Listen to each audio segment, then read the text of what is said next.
जय हिंद दोस्तों, एग्ज़ाम की पॉइंट में एक बार फिर से आप सभी का स्वागत है। दोस्तों, आज के इस वीडियो में हम जीव जगत का जो वर्गीकरण है चैप्टर 2 उसके जितने भी मोस्ट इम्पॉर्टेंट क्वेश्चन होंगे उन सारे क्वेश्चनों को इस वीडियो में कवर करेंगे डीपली।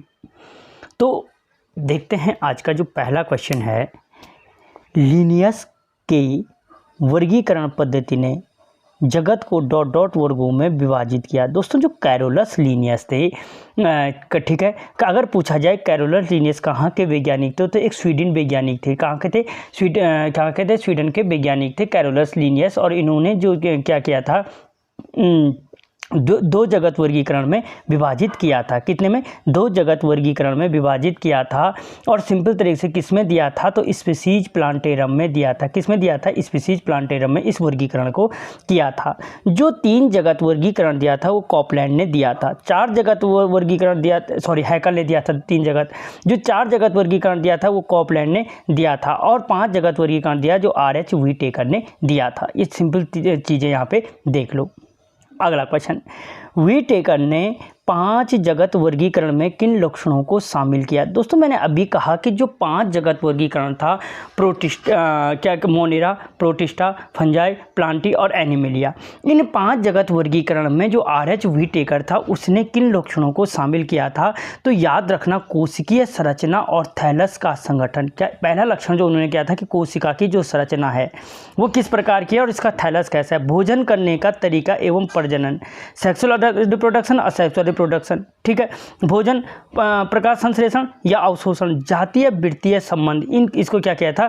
जातीय वृत्तीय संबंध को, उपरोक्त सभी को क्या किया था? इन्होंने इन लक्षणों में शामिल किया था। अगला क्वेश्चन, 5 जगत वर्गीकरण में सम्मिलित नहीं किया गया। दोस्तों, मैंने अभी कहा कि जो 5 जगत वर्गीकरण था RH व्हिटेकर ने मोनेरा में, प्रोटिस्टा में, फंजाई में, प्लांटी में और एनिमलिया में डिवाइड किया था। इनमें से वो कौन सा है जो सम्मिलित नहीं किया गया था? तो विषाणु को 5 जगत वर्गीकरण में शामिल नहीं किया गया है। किसी को? विषाणु को क्या नहीं किया गया है? 5 जगत वर्गीकरण में शामिल नहीं किया गया है। अगला क्वेश्चन, 5 जगत वर्गीकरण में यूकैरियोट्स को कितने भागों में विभाजित किया गया है? दोस्तों, जो 5 जगत वर्गीकरण था उसमें जो यूकैरियोटिक थे, यूकैरियोट्स को शामिल किया गया था 4 भागों में, क्योंकि जो मोनेरा था उनमें एक कोशिकीय प्रोकैरियोटिकों को शामिल किया गया था, जबकि जो क्या था, प्रोटिस्टा था, फंजाई था, प्लांटी था और एनिमलिया था, इन चारों में क्या किया था? यूकैरियोटिकों को शामिल किया गया था। ठीक है। अगला क्वेश्चन, निम्न में से माइकोप्लाज्मा के संबंध में सत्य नहीं है। दोस्तों, जो सबसे बड़ी कोशिका है वो कौन सी है? बोमेरिया फाइबर है। और सबसे छोटी जो कोशिका है वो कौन है? माइकोप्लाज्मा या PPLO है। ठीक है। जो ये माइकोप्लाज्मा है इसके संबंध में कौन सा कथन है जो सत्य नहीं है? इसमें कोशिका झिल्ली का अभाव होता है। बिल्कुल सही बात है कि याद रखना, जो माइकोप्लाज्मा होती है उसमें क्या होता है? कोशिका झिल्ली नहीं पाई जाती है। सबसे छोटी जीवित कोशिका है। बिल्कुल सही, अभी बताया मैंने कि सबसे छोटी जीवित कोशिका है। यह ऑक्सीजन के बिना जीवित नहीं रह सकती है। ये क्या हो जाएगा दोस्तों? इसका गलत है, क्योंकि ये क्या होती है? ऑक्सीजन के बिना जीवित रह सकती है। ठीक है। और यह पादप और जंतु में रोगजनक होते हैं। ये भी क्या है कि जो माइकोप्लाज्मा होते हैं पादप और जंतु में क्या करते हैं? रोगजनक होते हैं।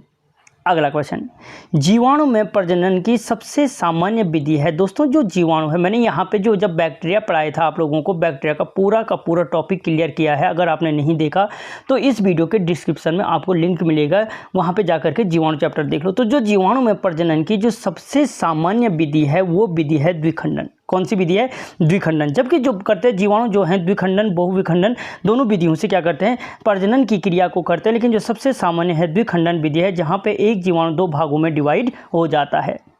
अगला क्वेश्चन, साइनोबैक्टीरिया को निम्न में से किस जगत में वर्गीकृत किया गया है? दोस्तों, जो साइनोबैक्टीरिया है, साइनोबैक्टीरिया को मोनेरा के अंतर्गत रखा गया है। किसके अंतर्गत रखा गया है? तो मोनेरा के अंतर्गत साइनोबैक्टीरिया को रखा गया है। मोनेरा के अंतर्गत रखा गया है। यहाँ पे एक चीज़ याद रखना, मोनेरा के अंतर्गत 2 प्रकार के बैक्टीरिया रखे गए हैं। ऑर्की बैक्टीरिया, जिन्हें आद्य बैक्टीरिया भी कहते हैं या प्राचीन बैक्टीरिया भी कहा जाता है, और दूसरा यूब बैक्टीरिया आते हैं। ठीक है।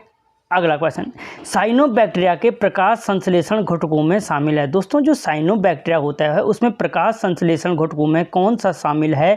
तो क्लोरोफिल ए पाया जाता है, कैरोटीन पाया जाता है, ज़ैंथोफिल पाया जाता है, उपरोक्त सभी क्या हो जाएगा? इसका आंसर डी हो जाएगा। अगला क्वेश्चन, निम्न में से किस जगत की सीमाएं सुपरिभाषित नहीं हैं? दोस्तों वो कौन सा जो 5 जगत वर्गीकरण है, Monera, protista, fungi, Plantae, animalia है, इनमें से वो कौन सा जगत है जिसकी सीमाएं क्या नहीं है, सुपरिभाषित ढंग से परिभाषित नहीं की गई हैं? तो दोस्तों वो जो है आपका प्रोटिस्टा। कौन सा है? प्रोटिस्टा। कि देखो जो प्रोटिस्टा है उसके अंतर्गत क्या होता है, केंद्रक कोशिकांग सारे पाए जाते हैं। यूकैरियोटिक जीवों को मुख्य रूप से रखा गया है, लेकिन किन किन को यूग्लिना इसमें रखा गया है, लेकिन किन किन को प्लाज्मोडियम, डाइथम, प्रोटोजोआ, तो लेकिन इनमें किस किस को शामिल नहीं किया गया, उसकी कोई सीमाएं निश्चित नहीं की गई हैं। अगला क्वेश्चन, जगत प्रोटिस्टा के सदस्य प्राथमिक रूप से हैं। दोस्तों जो मैंने अभी कहा प्रोटिस्टा के अंतर्गत रखा गया है, उसमें मुख्य रूप से प्राथमिक रूप से किसे रखा गया है? तो उसमें मुख्य रूप से जलीय जीवों को रखा गया है। जलीय जीवों को मतलब प्रोटोजोआ, डाइथम, यूग्लिना, अमीबा, प्लाज्मोडियम हो गए। ठीक है। अगला क्वेश्चन, निम्न में से प्राणियों के कौन से समूह को क्राइसोफाइट में शामिल किया गया है? दोस्तों वो कौन सा है जो क्राइसोफाइट में शामिल किया गया है? तो क्राइसोफाइट के अंतर्गत जो शामिल किया गया है डाइटम्स व डेस्मिड्स को रखा गया है। देखो जो प्रोटिस्टा है, प्रोटिस्टा को फिर से 5 वर्गों में विभाजित किया गया है।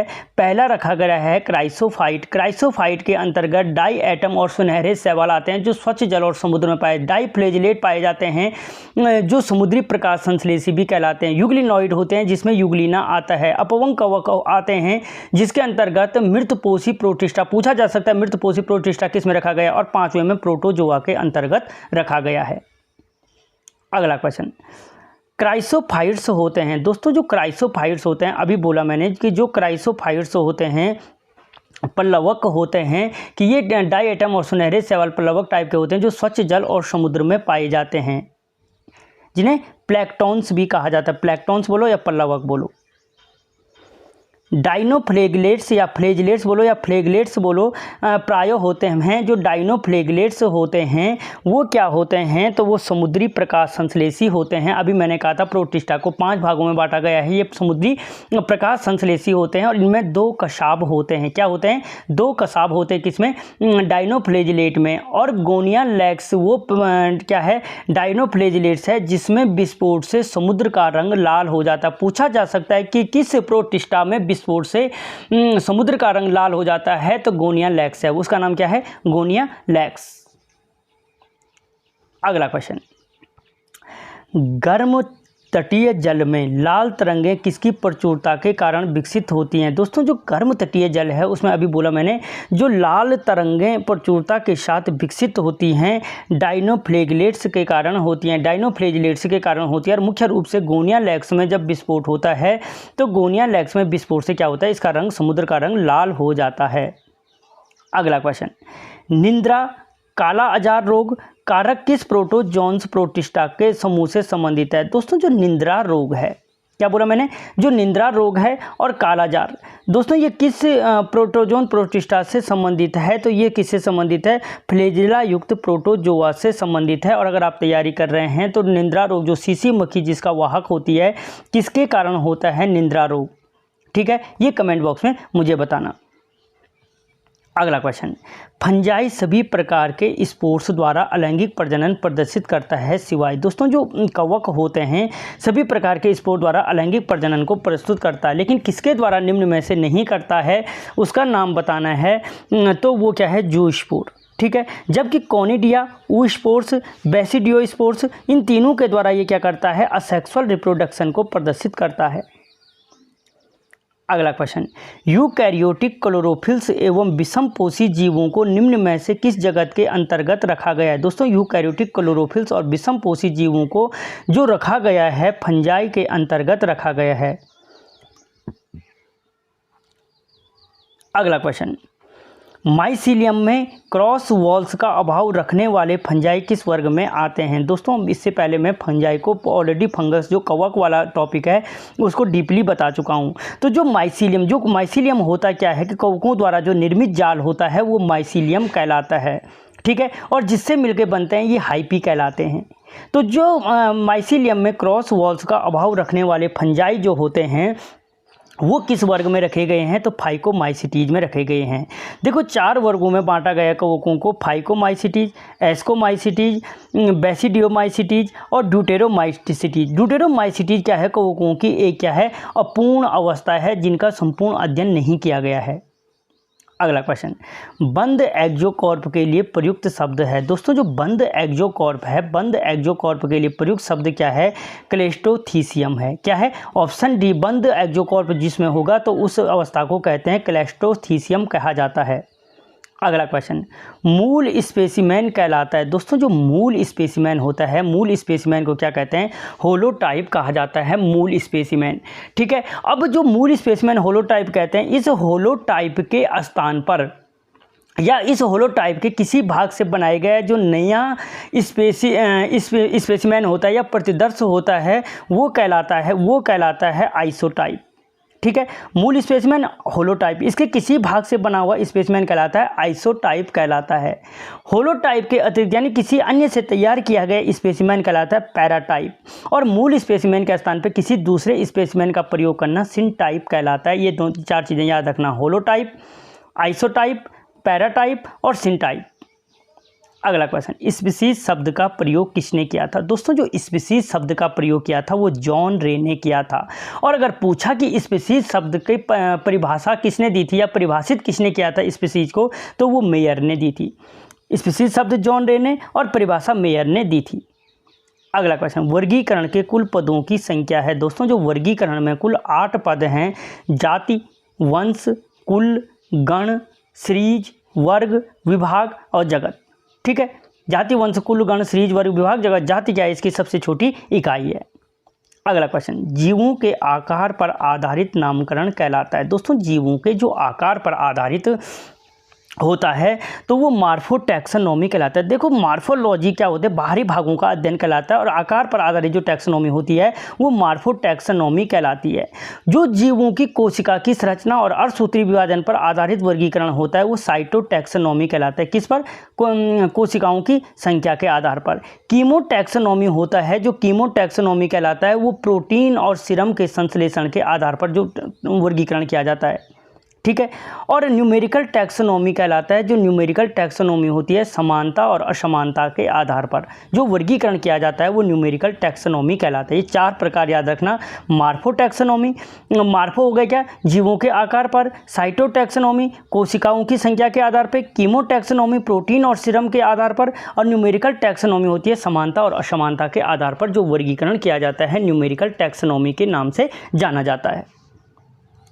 अगला क्वेश्चन, एक सेक में 8 स्पोर्स उत्पन्न करने वाली फंजाई किस वर्ग से संबंधित है? दोस्तों एक सेक में जो 8 स्पोर्स पैदा करने वाली जो फंजाई है वो संबंधित होती है एस्कोमाइसिटीज वर्ग से, ठीक है। किससे होती है? एस्कोमाइसिटीज वर्ग से संबंधित होती है। अगला क्वेश्चन, पेनिसिलियम में अलैंगिक प्रजनन किसके द्वारा होता है? दोस्तों जो पेनिसिलियम है प्रथम एंटीबायोटिक है, अलेक्जेंडर फ्लेमिंग ने इसकी खोज की थी। पेनिसिलियम नोटेटम से प्राप्त किया जाता है, और जो ये अलैंगिक प्रजनन करता है ये अलैंगिक प्रजनन कोनियोडोस्पोर से करता है। किसे? कोनियोडोस्पोर से करता है।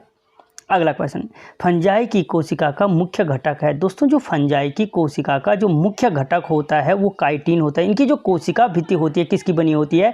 काइटिन की बनी होती है। लेकिन ओसाइटीज वर्ग के जो कवक होते हैं इनकी कोशिका भित्ति सेल्यूलोज से बनती है। ये मैं वहाँ पे भी बता चुका हूँ जब मैंने कवक वाला टॉपिक पढ़ाया था। अगला क्वेश्चन, विरियन है। दोस्तों विरियन जो मैंने वायरस चैप्टर पूरा का पूरा वायरस टॉपिक एक वीडियो में कवर कराया है कि जो विरियन होते हैं, विरियन क्या है? तो ये होस्ट के बाहर पूर्ण रूप से संयोजित वायरस है, यानी जो परजीवी के बाहर जो कोशिका होती है, जो वायरस होता है वो वायरस क्या कहलाता है? विरियन के नाम से जाना जाता है।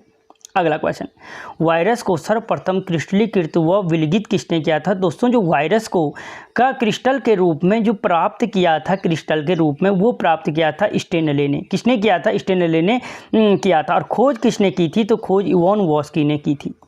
ठीक है, वायरस के क्रिस्टल के रूप में स्टेनले ने, खोज इवानोव्स्की ने की थी। अगला क्वेश्चन, सभी यूकैरियोटिक एक कोशिका प्राणी संबंधित है। दोस्तों सभी जितने भी यूकैरियोटिक हैं, एक कोशिकीय प्राणी हैं, वो किस में रखे गए हैं? तो वो प्रोटिस्टा के अंतर्गत रखे गए हैं। एक कोशिकीय यूकैरियोटिकों को रखा गया है।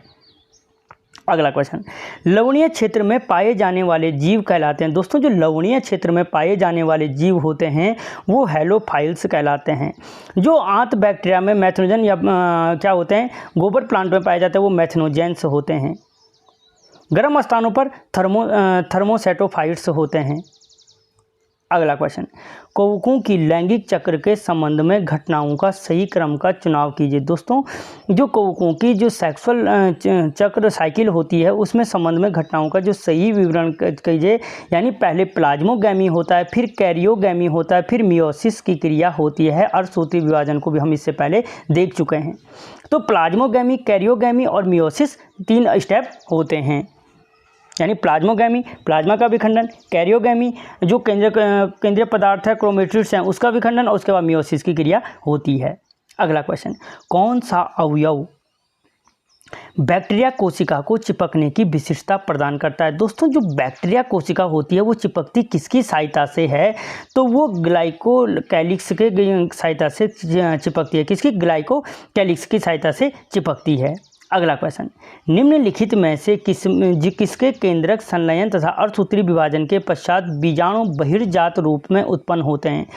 दोस्तों वो किसमें क्या होता है कि अर्धसूत्री विभाजन होता है, केंद्रक संलयन होता है और अर्धसूत्री विभाजन होता है, जिसके पश्चात जो बीजाणु होते हैं बहिर्जात रूप में उत्पन्न होते हैं, तो वो एगेरिकस में होता है। एगेरिकस जिसे क्या कहा जाता है? छत्रक कहा जाता है। और गुच्छी क्या कहते हैं? मोर्सेला कहा जाता है।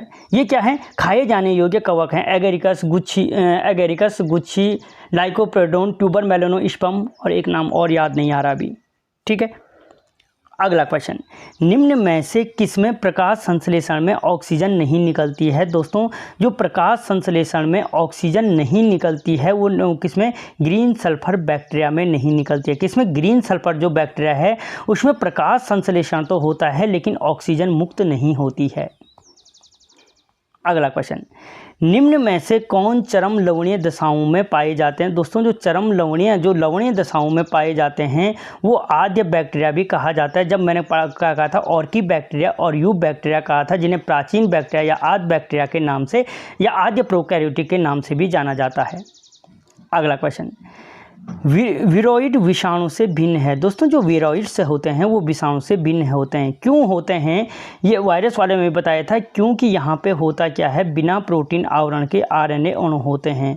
जो वीरोइड्स होते हैं उनमें क्या होते हैं? प्रोटीन नहीं पाया जाता है, प्रोटीन नहीं पाया जाता वीरोइड्स में, और आरएनए के अणु होते हैं। बिना प्रोटीन के क्या होते हैं? आरएनए अणु। इसीलिए इनको क्या कहा जाता है? प्रोटीन क्या कहते हैं? इनको रोग फैलाने वाले प्रोटीन कहलाते हैं। अगला, कुछ प्रोटिस्टा दूसरे प्रोटिस्टा से भोजन ग्रहण करते हैं कहलाते हैं। दोस्तों जो प्रोटिस्टा दूसरे प्रोटिस्टा से भोजन ग्रहण करते हैं होलोजोइक कहलाते हैं। क्या कहलाते हैं? होलोजोइक। अगला क्वेश्चन, द्विनाम पद्धति के अंतर्गत सफ़ेद फूलों के लिए प्रयोग किया जाता है। दोस्तों एक चीज़ याद रखना, जो कैरोलस लिनियस ने द्विनाम पद्धति का वर्गीकरण किया था, स्पीसीज वैज्ञानिक थे, स्वीडन वैज्ञानिक थे, स्पीसीज प्लांटेरम में दिया था, उन्होंने सफ़ेद फूलों के लिए प्रयोग किया था अलवा का। ठीक है, खाने की चीज़ों के लिए प्रयोग किया था सटाइवा, खाने की चीज़ों के लिए प्रयोग किया था। नाइग्रम शब्द का प्रयोग किया था उन्होंने काली वस्तुओं के लिए। अगर पूछा जाए किस शब्द का नाइग्रम का प्रयोग किया था, तो एल्वा, सटाइवा और नाइग्रम मुख्य रूप से याद रखना। एल्वा सफ़ेद, खाने की चीज़ों के लिए सटाइवा, और काली के लिए नाइग्रम शब्द का प्रयोग किया था। अगला, कैटाड्रोमस वह क्रिया है। दोस्तों जो कैटाड्रोमस होती है वह क्रिया होती है जब मछली स्वच्छ जल से समुद्र की ओर गमन करती है। जब मछली स्वच्छ जल से समुद्र की ओर गमन करती है वो कैटाड्रोमस कहलाती है। और जब मछली समुद्र से स्वच्छ जल की ओर आती है, बी वाला, तो इसे कहते हैं एंडोड्रोमस कहते हैं। ठीक है, तो कैटाड्रोमस और एंडोड्रोमस दो अलग अलग चीज़ें हैं। अगला क्वेश्चन, कीट भक्षी पौधे भोजन प्राप्त करते हैं। दोस्तों जो कीट भक्षी पौधे होते हैं वो भोजन ग्रहण करते हैं किससे? प्रकाश संश्लेषण की क्रिया से। कीटों को वो खाते हैं क्योंकि अगर पूछा जाए कीट भक्षी पौधे कीटों को किस लिए खाते हैं, तो अपनी नाइट्रोजन की कमी को पूरा करने के लिए खाते हैं। यानी ये अपना नाइट्रोजन को उनसे कीटों को पकड़ते हैं, उनको चूसकर नाइट्रोजन ग्रहण करते हैं और छोड़ देते हैं। लेकिन ये जो भोजन की क्रिया होती है वो किससे ग्रहण करते हैं? प्रकाश संश्लेषण की क्रिया से ही ये क्या करते हैं?